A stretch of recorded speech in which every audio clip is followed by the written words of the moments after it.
말리 제국은 13세기에서 16세기 사이 서아프리카에서 번성했던 역사적인 제국으로 오늘날 말리 공화국, 세네갈, 감비아, 기니, 코트디부아르, 모리타니, 그리고 부르키나파소의 일부를 포함한 지역에 걸쳐 있었습니다. 말리 제국은 고대 가나 제국 이후 서아프리카에서 두 번째로 큰 제국이었으며 그 번영은 특히 금, 소금, 상아 등 자원 무역에 기반을 두고 있었습니다. 제국의 수도는 니안이었으며 제국의 권력과 영향력은 사하라 이남 아프리카뿐만 아니라 지중해, 세계와 중동해까지 확장되었습니다. 1. 말리 제국의 기원과 설립. 말리 제국의 기원은 13세기 초로 거슬러 올라갑니다. 제국의 창건자는 수주왕 순디아타 케이타로, 그는 말린케족 출신의 왕이었습니다. 순디아타는 1235년 키리나 전투에서 적대적이던 소수 왕국들과의 전쟁에서 승리하여 말리 제국의 기초를 세웠습니다. 이 전투에서 승리한 후 순디아타는 여러 부족을 통합하고 강력한 군사와 정치적 조직을 갖춘 말리 제국을 건설하게 됩니다. 말리 제국은 초기부터 중앙집권적 통치체제를 수립했으며 왕국 내부의 정치적 안정과 군사적 강화를 통해 세력을 확장할 수 있었습니다. 순디아타는 사하라 무역로를 장악하고 지역 경제를 활성화시키며 강력한 상업제국으로 발전시켰습니다. 말리 제국은 주로 금과 소금 무역을 통해 부를 축적했으며 이는 제국의 국제적 위상을 높이는 중요한 요소가 되었습니다. 2. 순디아타 케이타의 통치와 말리 제국의 발전. 순디아타 케이타는 1235년에서 1255년까지 말리 제국을 통치했으며 그의 통치 기간 동안 말리 제국은 서아프리카에서 중요한 정치적, 경제적, 군사적 강국으로 부상하게 되었습니다. 순디아타는 여러 지역의 부족과 왕국을 통합하여 말리 제국을 확장했고 강력한 군사력을 통해 제국의 안정성을 확보했습니다. 또한 순디아타는 만사라동 족제와 호로냐법이라는 제도를 통해 제국의 정치체계를 강화했습니다. 만사라는 일종의 봉건제와 유사한 제도로 제국 내 각 지역의 지배권을 각 부족장에게 위임하면서도 중앙정부가 강력한 권한을 행사할 수 있도록 했습니다. 이는 제국 내에서 지역 분쟁을 최소화하고 중앙의 권력을 유지하는 데 중요한 역할을 했습니다. 순디아타의 후계자들은 그의 업적을 바탕으로 제국을 더욱 발전시켰으며 그의 사후 말리 제국은 계속해서 확장되어 서아프리카 전역에 걸쳐 영향력을 행사했습니다. 3. 만사 무사와 말리 제국의 황금기. 말리 제국의 황금기는 순디아타의 후계자 중 한 명인 만사 무사의 통치 아래 도래했습니다.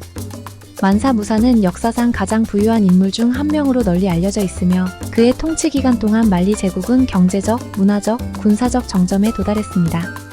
그는 금과 소금 무역을 통해 막대한 부를 축적했으며 이는 말리 제국을 국제 무역의 중심지로 만들었습니다. 만사 무사는 이슬람교를 공고히 하였으며 특히 1324년 메카로의 순례를 통해 말리 제국의 명성을 아랍 세계와 유럽에까지 알렸습니다.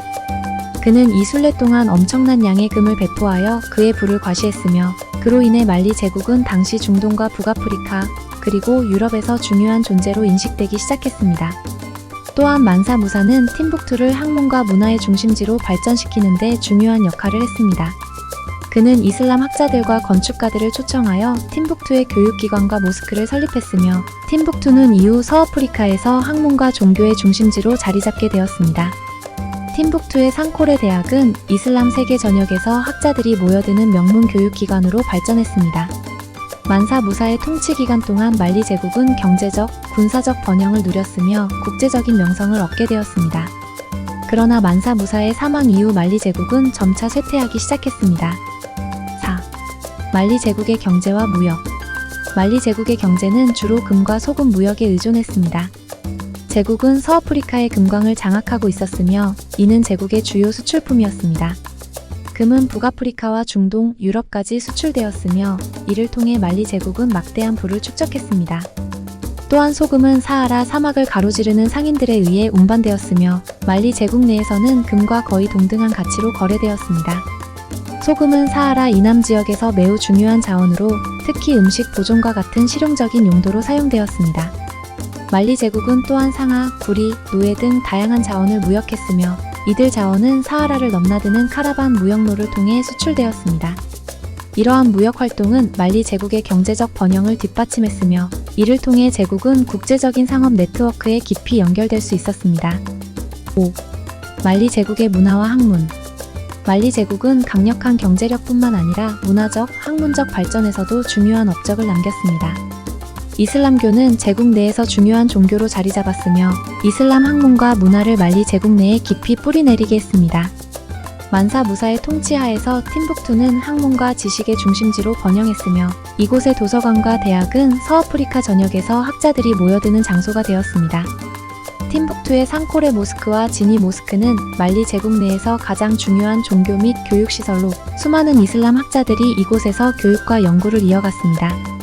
이슬람 신학, 법학, 수학, 천문학 등의 학문이 번성했으며 이로 인해 팀북투는 사하라의 아테네라고 불리기도 했습니다. 6. 말리 제국의 쇠퇴. 말리 제국은 만사 무사 이후 점차 쇠퇴하기 시작했습니다. 그의 사망 이후 후계자들은 제국을 유지하는 데 어려움을 겪었으며 내부 권력 투쟁과 외부의 침략으로 인해 제국은 점점 약화되었습니다. 14세기 후반부터 15세기 초반까지 말리 제국은 여러 부족들과 소규모 왕국들의 공격을 받아 영토를 상실하게 되었습니다. 특히 15세기 중반 송가이 제국이 말리 제국의 세력을 위협하기 시작했습니다. 송가이 제국은 말리 제국의 동부 지역을 점령하며 점차 서아프리카의 새로운 강국으로 부상하게 되었고 말리 제국은 서서히 그 세력을 잃어갔습니다. 7. 말리 제국의 유산. 말리 제국은 서아프리카 역사에서 중요한 역할을 했으며 그 문화적, 경제적, 학문적 유산은 오늘날까지도 이어지고 있습니다. 말리 제국은 서아프리카에서 금과 소금 무역을 통해 경제적 번영을 이룩했으며 이슬람교를 통한 문화적 발전을 이루었습니다. 팀북투는 여전히 서아프리카에서 중요한 역사적 도시로 남아있으며 그 유적지와 문화적 유산은 유네스코 세계문화유산으로 지정되었습니다. 또한 말리 제국은 사하라 이남 아프리카에서 이슬람교의 확산과 학문적 발전에 중요한 기여를 했습니다. 이슬람 학자들이 말리 제국에서 연구하고 가르친 학문은 이후 서아프리카의 여러 지역에서 학문적 전통을 형성하는 데 중요한 역할을 했습니다. 결론적으로 말리 제국은 서아프리카 역사에서 중요한 경제적, 문화적, 정치적 강국이었으며 그 유산은 오늘날까지도 아프리카의 문화와 역사에 큰 영향을 미치고 있습니다.